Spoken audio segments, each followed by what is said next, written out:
En el corazón del Limonar bombea con fuerza el de un palacio que tras su reciente remodelación se ha convertido en uno de los espacios más exclusivos para la celebración de eventos.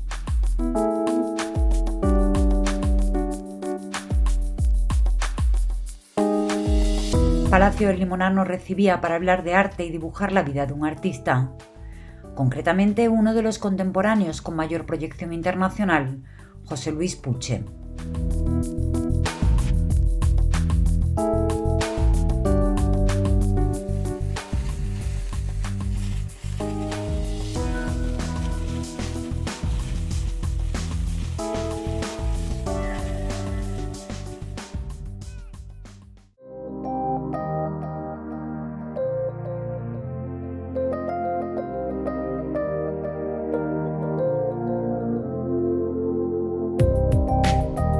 Palacio del Limonar volvía a convertirse en anfitrión de cenas con chispitas. En esta ocasión la recepción de invitados se hizo en el hall principal del edificio donde los asistentes fueron llegando. Sus diferentes salas y salones están preparados para acoger desde eventos privados con pocas personas a otros más numerosos, como ha sido recientemente una de las fiestas oficiales de los premios Goya.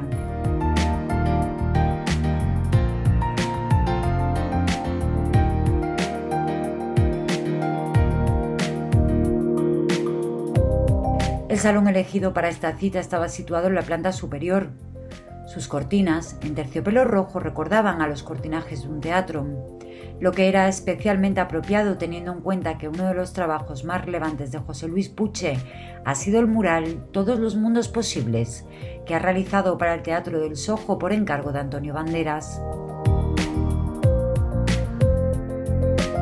La mesa, decorada por Virginia Florista con pétalos de rosa, era muy apropiada para la sala y para el momento, ya que la cena se celebraba solo unas horas de San Valentín.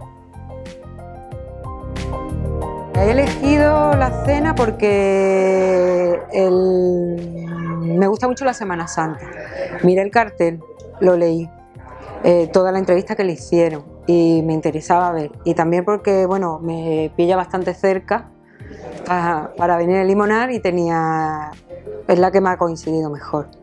Hace tiempo que no venía, pero sí, hemos estado aquí alguna que otra vez cenando y la verdad que es un sitio magnífico. El tema me atraía, el tema de un artista contemporáneo que se acerca a una tradición como es la Semana Santa tan digamos, metida en nuestras raíces y tratar de una forma tan particular como lo hace. La naturalidad y cercanía del ponente, el espacio y los comensales que aquella noche se sentaron a la mesa nos harán recordar este encuentro por tener una energía muy especial.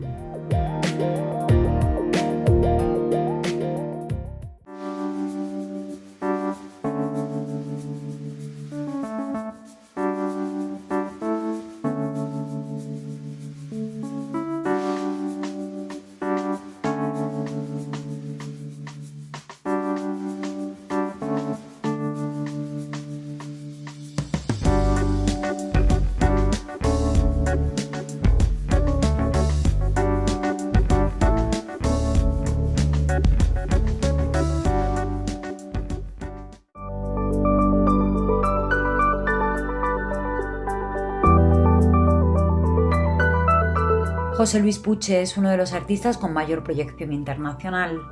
Actualmente no cuenta con ninguna obra a la venta y sí con una amplia lista de espera. Recientemente, dos de sus últimas obras se han convertido en protagonistas de la actualidad: el mural del Teatro del Soho CaixaBank y el cartel de la Semana Santa de Málaga 2020. Es un artista generoso al que le gusta abrir las puertas de su estudio para recibir a los amantes del arte y a aquellos curiosos a los que le gusta disfrutar del proceso creativo. Desde que en 2005 lanzase su carrera a nivel profesional, José Luis Puche no ha parado de cosechar éxitos y se ha convertido en uno de los artistas más relevantes del momento. Su obra se ha expuesto en otros países, algunos tan lejanos como Australia, y ahora se plantea dar un paso más y trasladarse temporalmente a Nueva York, pero el tiempo y las circunstancias serán las que hablarán en su momento. Es licenciado en Historia del Arte por la Universidad de Málaga y como artista es autodidacta. Desde niño dibujaba su sueño de poder dedicarse a su pasión, pero como a la mayoría, las creencias y la educación recibida le conducían hacia lo que entendemos como una vida más estable. Estaba escrito o dibujado, Puche había venido a brillar en el arte, y todo le condujo a apostar por cumplir su sueño, que ahora ya es una realidad.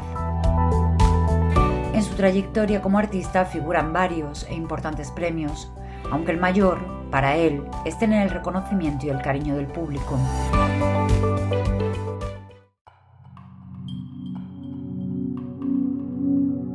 Sí, que eres muy generoso, ¿no?, al abrir tu estudio.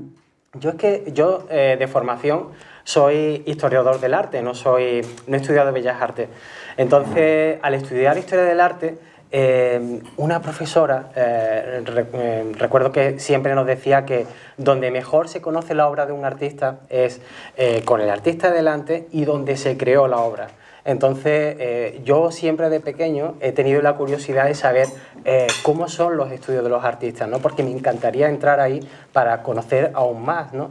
Entonces, yo, ahora que tengo la oportunidad de ser yo quien pueda abrir mi estudio, ¿cómo voy a negarle yo a la gente aquello que yo tanto he deseado que hicieran conmigo, ¿no? Entonces yo a todo el mundo que quiere, yo le abro las puertas de mi estudio. No tengo nada que esconder porque realmente no soy de esas personas que dicen, no, es que lo mío es secreto. No, yo creo que hay que compartir lo que uno descubre porque el arte está para esto. Es decir, yo hago una obra bajo mis experiencias para que las experiencias sigan fluyendo, ¿no? Lo que no he encontrado en internet es información tuya de antes de 2005. Ah, ¿no? No, y a mí me gustaría saber de dónde viene José Luis Puche, cómo llega hasta ese momento, porque claro, efectivamente, estudias Historia del Arte, sí, no Bellas Artes. Sin embargo, tu vocación es pintar, es dibujar. Sí, bueno, pues yo vengo pues, de una familia humilde de malagueño. Mi padre se llama Pepe, mi madre Trinidad.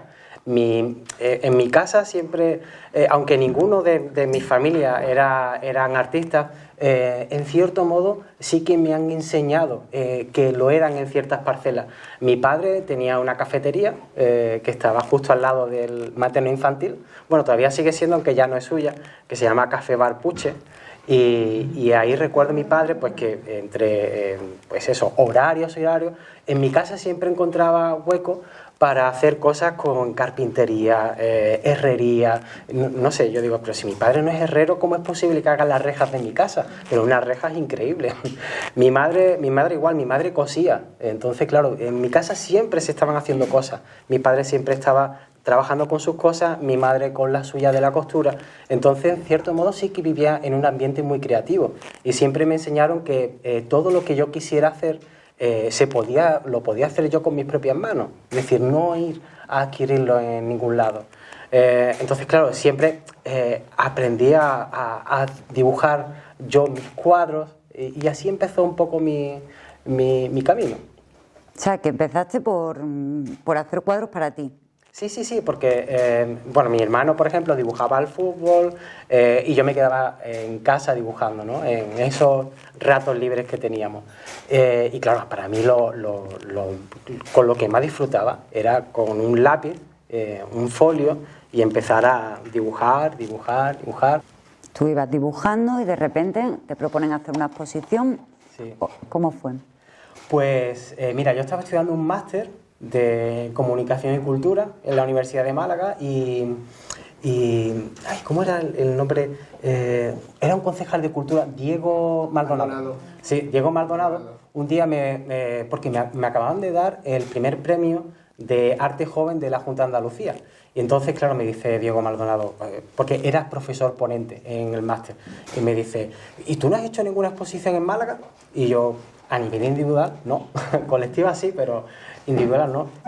Pues pásate por el área de cultura y pide cita con no sé quién que te va a gestionar una exposición individual. Entonces, claro, pues a raíz de ahí se empezó a formar, digamos, la parte profesional, porque empiezo un poco a creerme que puedo ser artista, ¿no?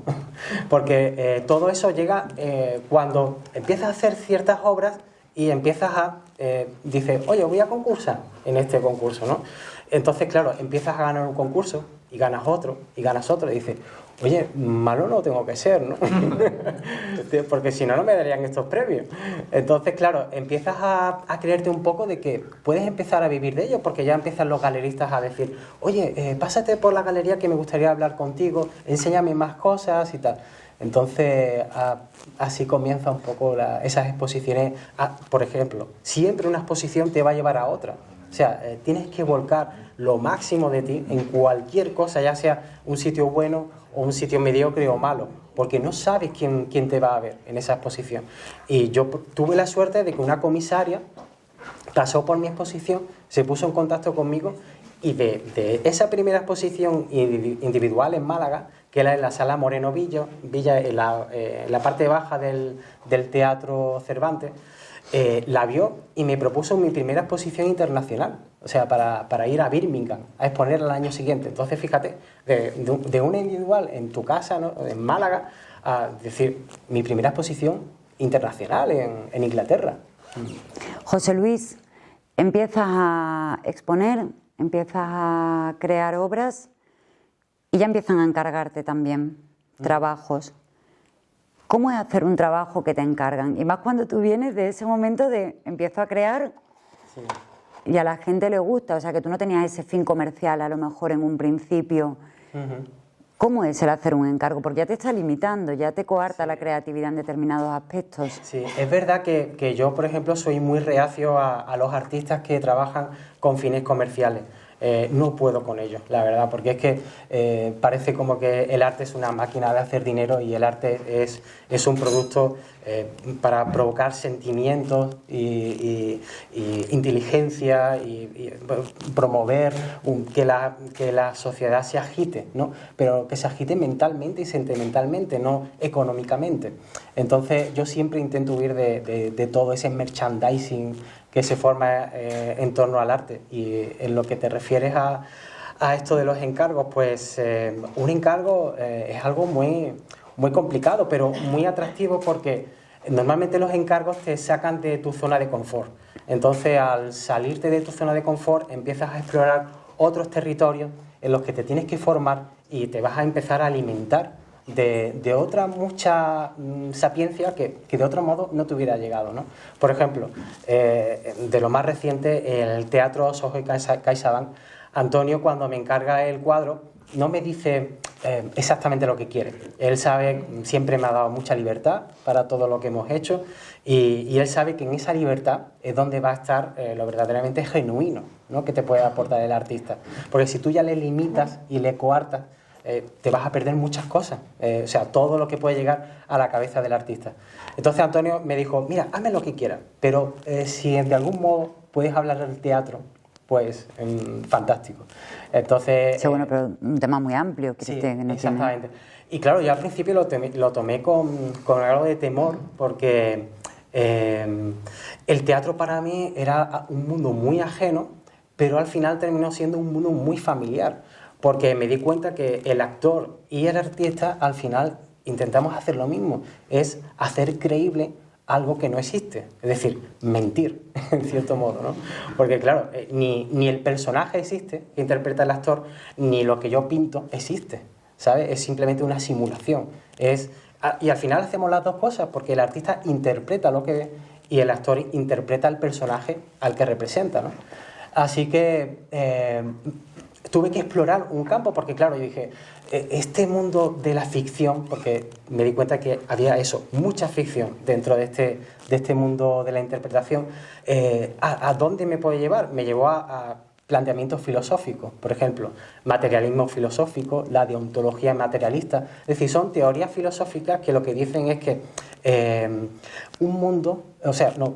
algo es posible siempre que logremos su existencia en un mundo posible. Es decir, por ejemplo, el Quijote no existe como tal, pero en el momento en que un actor está encima de un escenario y se pone la armadura, el Quijote existe. Entonces lo ha hecho posible en ese mundo. Por eso la obra del Teatro Soho se llama Todos los mundos posibles, porque son personajes que están ahí interpretando un personaje que hacen posible que todos esos mundos existan como tal, ¿no? José Luis, de tu primera época, y me hace mucha gracia porque en la mayoría de las entrevistas repites una y otra vez que no eres realista, que no eres hiperrealista, que no... Sí. Pero sí que es verdad que tu obra también ha evolucionado. Sí, ha bastante. Mucho. Sí, yo no soy una persona que me conforme con encontrar una fórmula y empezar a explotarla, ¿no? Porque hablamos de ese mercantilismo que a mí no me gusta. A mí me gusta, pues eso, que me saquen de mi zona de confort, que me agiten y tal. Y yo mismo me lo aplico en mi propio proceso de trabajo. Yo comencé, como casi todos los artistas, siendo un artista realista, verista, de los que, pues prácticamente su dibujo puede ser una fotografía, pero yo sabía que ahí no había nada artístico. Es decir, mostraba una destreza, pero es algo mecánico. Es decir, no cualquier persona que se ponga a trabajar poco a poco lo logra. No. El artista tiene que ir más allá, tiene que ir un paso más allá. Y yo me di cuenta de que tenía que destruir todo eso que yo hacía. Y al final encontré el proceso de trabajo que me ayudó a destruir el trabajo porque, bueno, Picasso lo decía muy claro, ¿no? Son 40 años para dibujar como Miguel Ángel y 50 para dibujar como un niño. Entonces yo ahora me encontraba en esa fase de empezar a destruir todo lo que había creado y crear un mundo nuevo a partir de destruir lo que yo ya sabía. Bueno, la crítica, lo que yo decía antes, ¿no? Yo creo que es algo que el artista lo tiene que asumir porque a todo el mundo no le gusta. ¿Cómo asumes tu primera crítica? La primera crítica negativa, por no constructiva, porque también hay críticas constructivas que a todos nos vienen bien. Sí. ¿Cómo te sentó aquello? ¿Y cómo lo asumes ahora, evidentemente? ¿Pero te refieres a la crítica de la prensa escrita o a la del público? Hombre, yo supongo que te hará más daño la crítica de la prensa escrita, ¿no? Que la del público, no lo sé. Dímelo tú. Bueno, son dos formas de interpretar realmente, porque hay mucha crítica, por ejemplo, de prensa escrita, que realmente te fijas que no han sabido leer la exposición o la obra en determinados casos. Hay veces que sí, que le digo, oye, pues lleva razón. Yo siempre he sido muy autocrítico también. Es decir, cuando una exposición no me ha funcionado, una obra o una serie, siempre he pensado, joder, es que sí, no, es que es verdad, lleva razón, ¿sabes? Pero hay veces que no. Por ejemplo, recuerdo una crítica que me hicieron sobre una serie de obras que yo hacía con espejos rotos. Que empecé por hacer obras con espejos rotos porque los espejos rotos manipulaban la realidad. Por un lado, manipulan la realidad porque al romperse empiezan a desfragmentar toda la realidad, a plasmar trozos en un lado, trozos en otro, la manipula. Y por otro lado, bueno, tiene el tema de la superstición, pero también lo más importante es que el espejo hace presente lo ausente. Entonces, claro, es algo que realmente está ahí, pero no está ahí. Que vemos también en el Teatro Soho CaixaBank, que están los espejos, aunque en este caso no fragmentados. Y recuerdo que un crítico me dijo eso, que eso no lo veía, que no... y claro, y a mí me fastidió porque realmente no llevaba nada de razón, es decir, no había sabido ver ni interpretar siquiera, lo había admitido como un simplismo, cuando realmente había un trasfondo más psicológico de lo que él planteaba. Y después con el público, pues, por ejemplo, ahora con el cartel. Santa, sí. Pero yo supongo que sabías que te enfrentabas claro, a que a la mitad le iba a gustar y a la otra mitad no le iba a gustar. Sí. Porque es lo que suele pasar. Yo, mira, el cartel, por ejemplo, yo estaba muy tranquilo con él y yo sabía, digo, mira, me podrán criticar, me podrán decir que no lo entienden, pero creo que nadie me va a poder decir que no es bueno, porque realmente el cartel tiene un estudio muy profundo sobre todo lo que hay ahí, está muy estudiado y te puede gustar, pero no está mal. Es decir, está perfectamente ejecutado, la parte conceptual perfectamente armada y nadie me va a poder achacar de que esto es malo. O sea, si no te gusta, ok. Eso es como el Moet Chandon. Hay alguien pues que no le puede gustar el champán, pero no significa que sea malo. Y ante eso, ¿eres de los que lee los comentarios en redes sociales o prefieres alejarte? No, sí, los he leído, los he contestado algunos. Sí, recuerdo, por ejemplo, un profesor catedrático, creo que era doctor o algo así de diseño gráfico en Valencia, en la Comunidad Valenciana, y que decía que el cartel era malísimo, que no se veía nada, que no sé qué, que un cartel tiene que ser claro, y entonces, claro, pues le dije, bueno, menos mal que habéis llegado los dogmáticos, ¿no? a decir cuál es el camino, porque decían que en Valencia ellos habían tomado el control de lo que era un cartel. Entonces, claro, que ahora se hacía siempre por diseñadores gráficos y no por artistas, ¿no? Entonces, claro, si el mundo hubiese funcionado así por dogmas, de esto tiene que ser aquí, académicamente así, realmente el mundo del arte jamás hubiera evolucionado. Hay un tema o alguien que está presente en tu obra en varias ocasiones, bueno, en el cartel de Semana Santa tu abuelo, sí. Tu padre. Sí, es que, verás, yo recupero mucho cosas del pasado, es decir, me traigo cosas del pasado porque creo que la mirada moderna es eso, es recuperar cosas del pasado, recogerlas y reinterpretarlas bajo nuevos parámetros pues psicológicos, conceptuales. Entonces yo he tirado de mi familia, por ejemplo, para que cada uno piense en la suya. Mi padre, por ejemplo, en el Pompidou estaba en una escalera y la titulé así, Papá. Entonces, claro, era mi padre intentando mirar por una persiana. Y claro, mi pensamiento era que, dado que es una obra que está situada en una escalera, que tú transitas por ella, ¿sabes? Quería que la gente, al transitar por ella, recordase a su padre. Porque claro, cuando tú nombras papá, todo el mundo puede recordar a su padre, ¿no? En mayor o menor medida, creo que esa familiaridad era como transportable, ¿no? A cada uno de nosotros. Igualmente he hecho con mi abuelo, es decir, mi abuelo está pues con hombres de tronos alrededor, pero quien que no haya sido portador de un trono no se ha hecho una foto similar con sus compañeros de varal, ¿no? Entonces, claro, lo pongo ahí para que cada uno ponga después su imagen.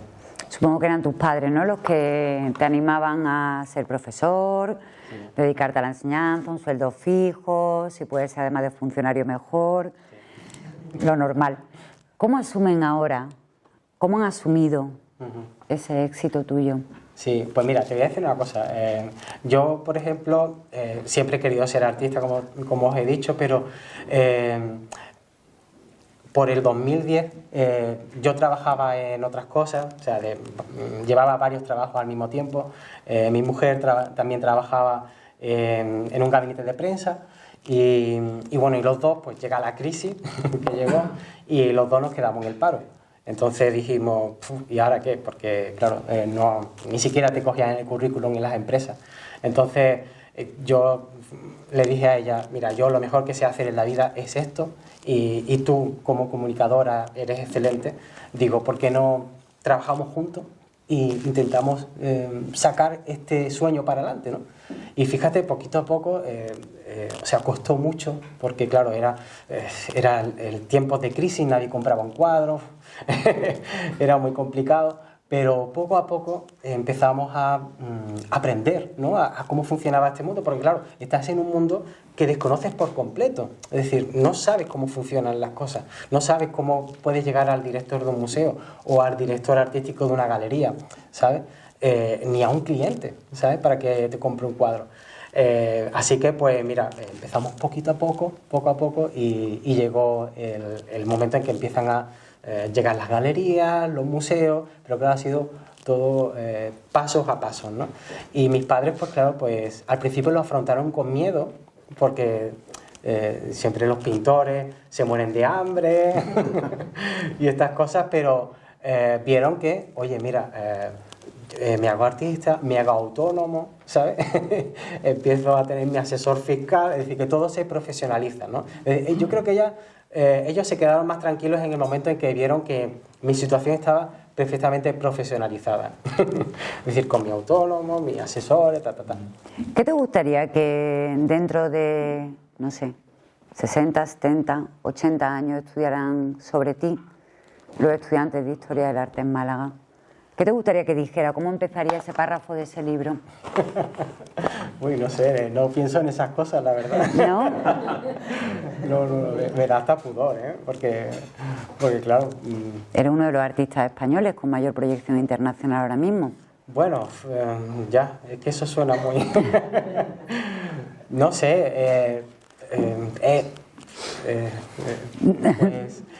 Que la historia se escriba, ¿no? En su momento. A mí siempre me ha obsesionado una cosa, y es que se viese que realmente hay un trabajo de investigación, porque el arte es amor.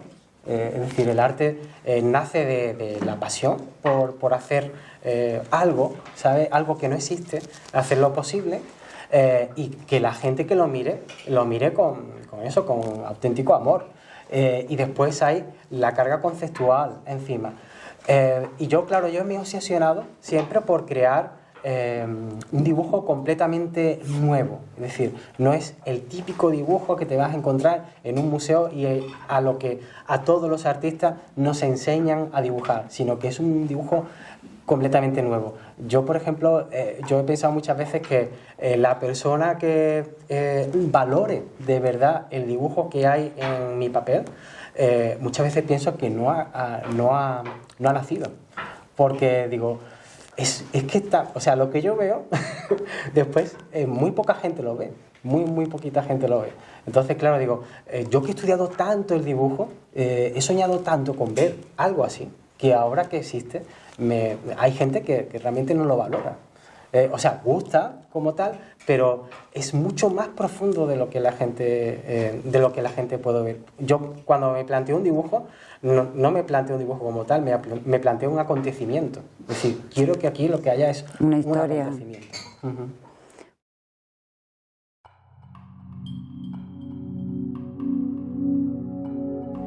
José Luis Puche regaló a cada uno de los asistentes una postal dedicada con la imagen que este año anuncia la Semana Santa de Málaga y compartió con todos muchas curiosidades sobre su trabajo.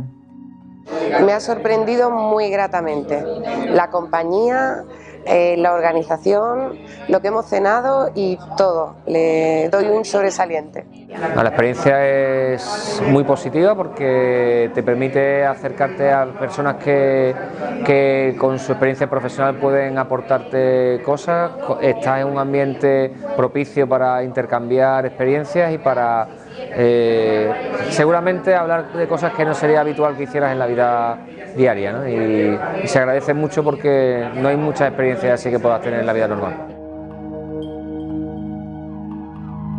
Fue un encuentro ameno y enriquecedor en el que todos tuvimos la oportunidad de acercarnos a un artista malagueño que triunfa en el mundo entero, además de en su ciudad. A diferencia de otras muchas entrevistas, que bueno, pues suele ser un poquito más frías, porque son más frías en el sentido del contexto en el que está establecida, ¿no? Puede ser una radio, por ejemplo, o un plato de televisión. Sin embargo, aquí estamos con un equipo de personas, de gente que está comiendo y disfrutando de una cena súper agradable, y la verdad que todo se convierte en una cosa, pues, de una relación muy humana, ¿no? Entre lo que es el artista, el diálogo y las personas que están enfrente.